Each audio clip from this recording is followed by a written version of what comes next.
Hi, welcome back to another edition of Tech in the City. My name is Yvonne Pilon, your host. For those of you just tuning in, Tech in the City is a regular series where we talk tech, we talk gadgets, we talk trends, and we really talk about what has our local community buzzing and the world when it comes to tech. So before I begin, you're going to notice I'm holding something a little bit different this time. Someone left a comment stating that I had a clipboard, and again, we're in the tech world, so I decided to upgrade my notes and bring out my fancy iPad. But today we're going to talk libraries, and I'm here with Sue Perry, who is with the Windsor Public Library. So you didn't have much of a walk today to join us. It is quick. Great. So I had the chance of running into Sue at a recent event, the Mini Makers Fair. It was phenomenal. It was great. And, you know, you're there, and I'm seeing this awesome booth from Windsor Public Library, and there's all these robots on it, and it got me thinking, a lot of people don't realize how libraries are transitioning into these innovation tech hubs. So I thought we'd start off by just talking a little bit about yourself, maybe just kind of give us a rundown of who you are and how you got into the library space. Oh dear. I've been at Windsor Public Library for 33 years. Wow. So I really have seen the evolution of what the library was. When I started at the library, we didn't have computers, period. Not internet access, not computers for the public. We did not have computers in the buildings. We had card catalogs, and we manually checked books out to people. So the changes that we have come from where we were to where we are today is amazing. I can remember when we got VHS tapes in the collection. People lost their minds. They thought this was the end of the world. This is not what libraries are about. And if you walk into a library today, it's hard to even imagine what it was like back then compared to how it is now.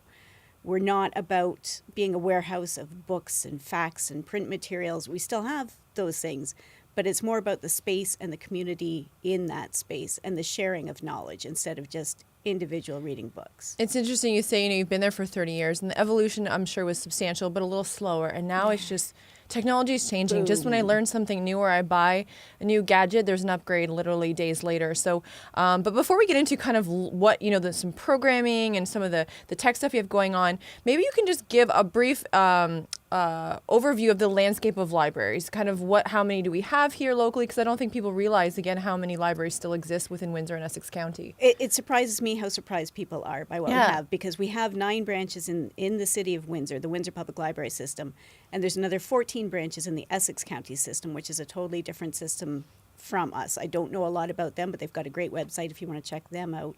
We also have a cool new bookmobile that goes all over the city, so you'll see Fred driving all over the streets. It's hard to miss because there's giant books all over the side of it. And we are open. It's hard to find a time when the library isn't open. So check us out. And virtually, we're open 24/7. So I want to get into that. So I actually was going to bring my library card with me because I have a really, really old one. But how does someone even get involved with the library? Because I imagine there is still a kind of a membership model, having to be a either Windsor citizen or county citizen. So how does that work? How does someone, we're going to talk about all the great programs you have and offerings, but how does someone even get access to those offerings first? First of all, the access is there. Anybody who can walk in off the street is welcome to use our space, use our resources in the library. It's free to everybody.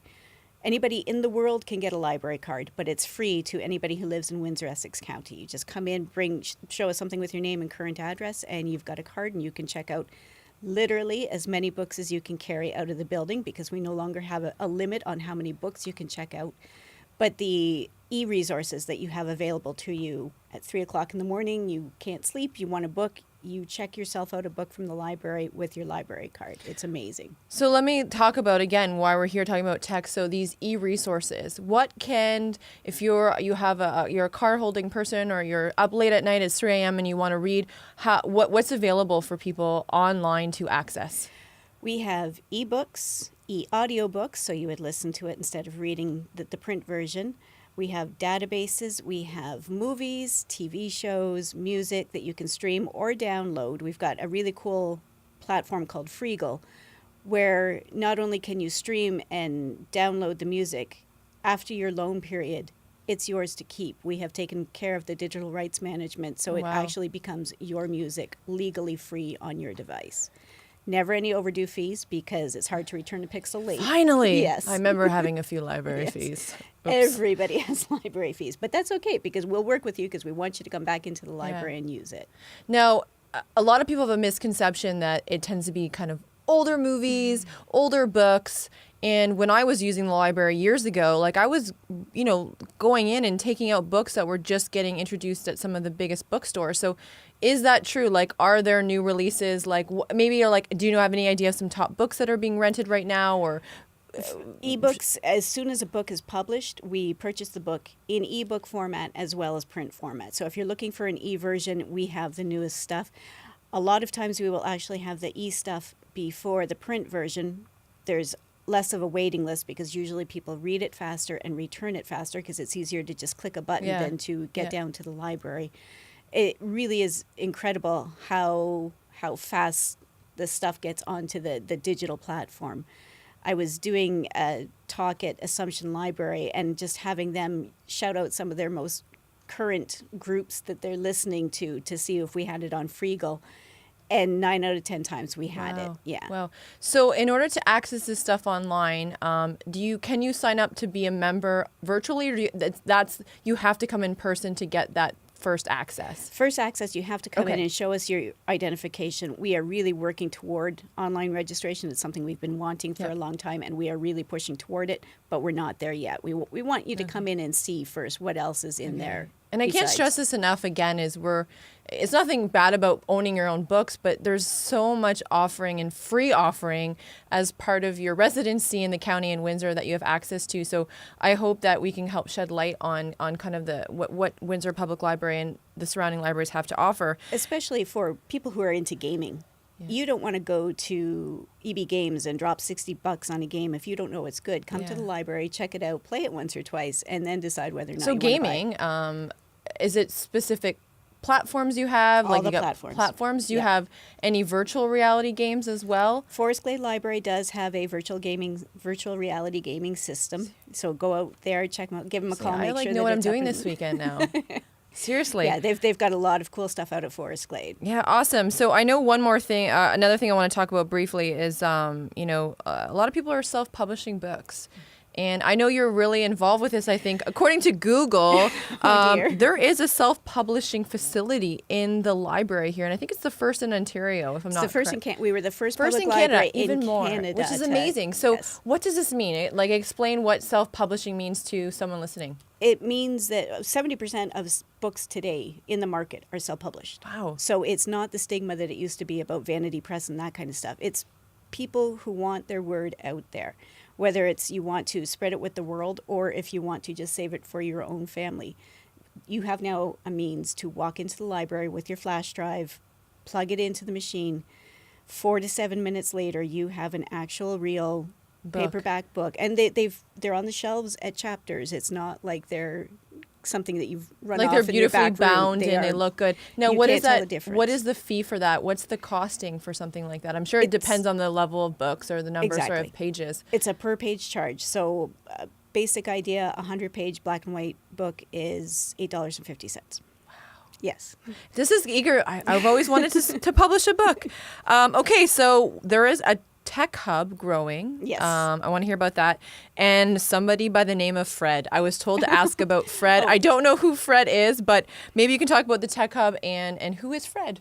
Fred is the bookmobile. Fred is the bookmobile. All right. Fred is I thought that you said that earlier, but I wasn't sure. So freedom to read, enjoy, and discover. Acronym, so Fred drives all over the place. I was out on Fred this morning at an early years center, and it's just amazing to see the little ones like stumble up onto Fred, and then they sit down on the floor with the picture books, and they don't want to leave. They're like so. It's a mobile basically a car full of books or a van full of books that travels and it goes to library to library? 30-foot truck, yep. No, it goes to where we don't have libraries. Oh, wow. So it's a way of finding out where in the city is being underserved and who actually wants to go to a library. So we set up there. We go to senior centers because they can't get out. We go to daycare centers because it's hard for the moms to bundle up the kids.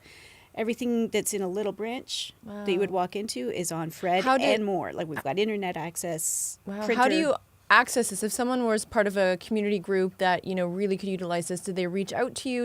Is there a tweet at Fred or? WindsorPublicLibrary.com, under our services bookmobile, there's a link to get in touch with us to request our services. We go to Open Street Windsor, which was fantastic. Oh, amazing. I hope we continue with that, because that was an amazing event for Windsor. So Tech Hub. Tell me more. We were really lucky to get a bequeathment a couple of years ago, and we took the money, and it's a growing trend. We need to have access to these kinds of digital things where people can actually learn what they are and how they work. Kids can pick up an iPad and do a million things with it, but they don't actually understand what it is they're doing or how they're making it work. The Tech Hub is a place for experiential learning where they can get their hands on these things in a safe, controlled way. Mostly safe, mostly controlled way. I was thinking of our program last night. I did a teardown day where the kids got to take apart old laptops and keyboards and stuff like that. And it was just amazing to see their faces, and they could figure it out.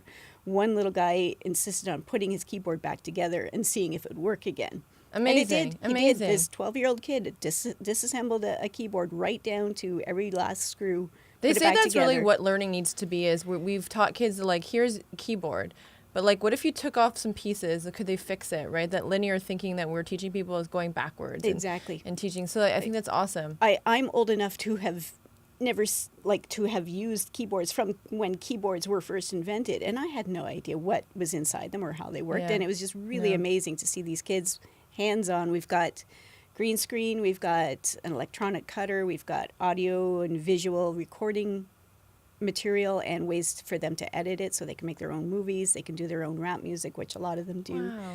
And we've got low-tech stuff too, like a sewing machine. So kids who don't know how to sew, or they want to do their Halloween costume and people don't own sewing machines anymore, they can come in and do that at the Tech Hub.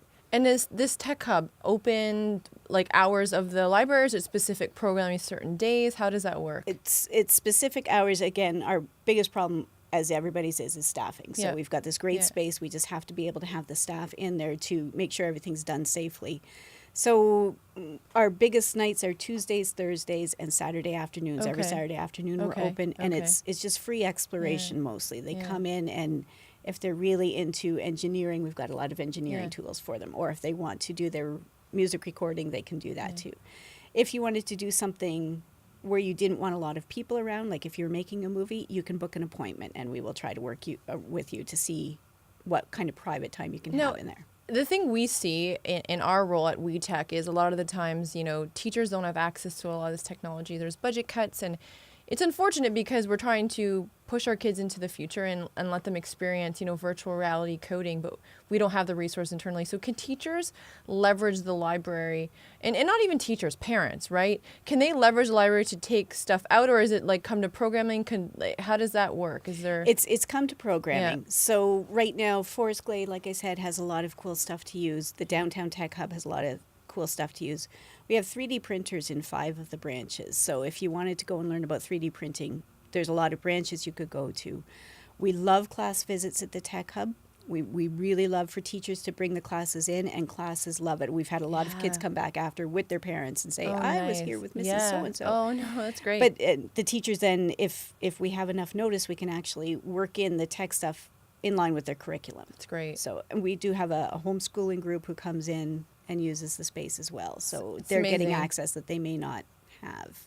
So when we speak about, tech, and I know also you have computers, you have Wi-Fi. So, and even the space of libraries are changing. Even the last time I went into the library, it doesn't look like what I remember the library looking to. So, people can come in and access computers, access internet, Wi-Fi, right? That's Absolutely. All available. Yep. And there's some cool working space. Again, people always, today we were talking about, co-working spaces at work, and the library really is a co-working space. It's a community space where you can go and, connect to Wi-Fi. And yeah, it's not the place to be shushed so much anymore. We do have some areas of the library where it's for quieter, independent study. But if you go to the first floor of the central library, it can seem it should be a little bit noisy. Lively. That's good. Yes. That's creative. We have a living room dedicated for people to sit and watch news shows together and discuss them. We have board game nights where people just come from all over the community and play board games together. It's not a place where people are sitting and reading. Yeah.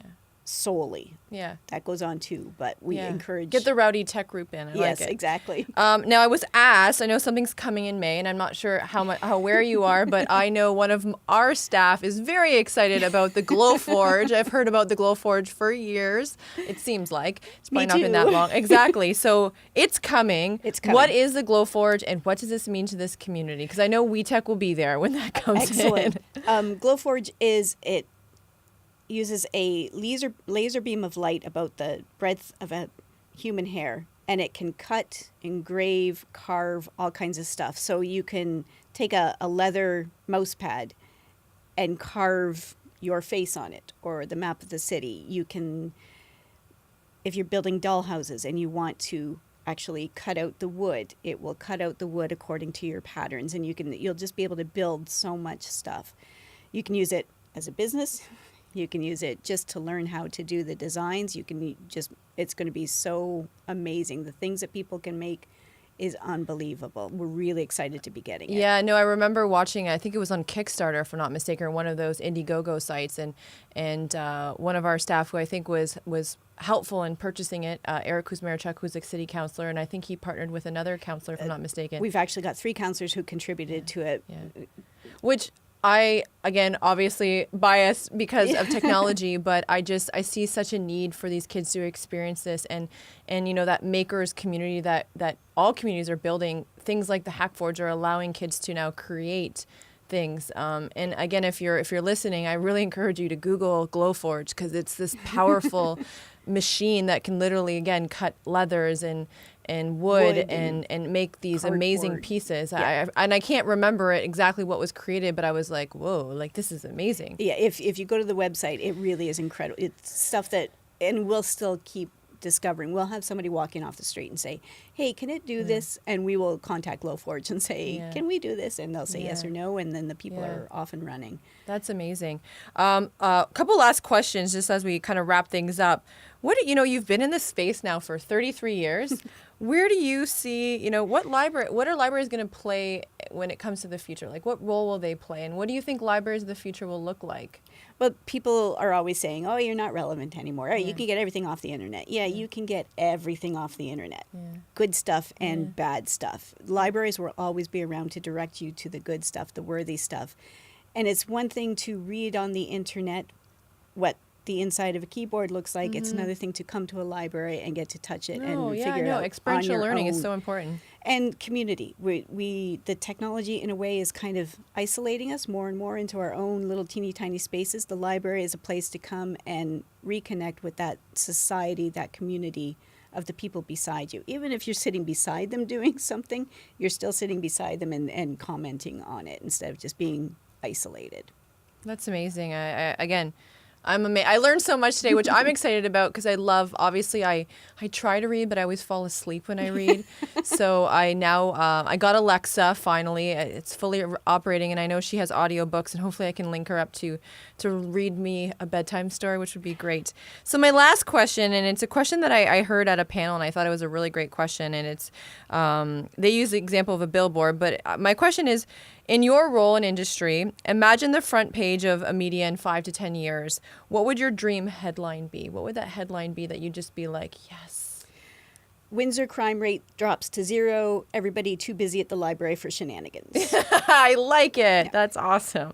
Well, Sue, thank you so much for coming. I think it was fate yes. that we saw each other, and they've got these cute little robots. What were they called? Ozobots. Ozobots. Yeah. They're probably quite affordable to purchase as. Not for everybody. Not for everybody. Yeah. Okay, well, regardless, they have them at the library. There's amazing robots that teach kids to code, which, again, is so, so important as we look at the jobs of the future and the skills needed for the future workplace. So thank you again. Oh, thank you. And we look forward to seeing you in the next edition of Tech in the City.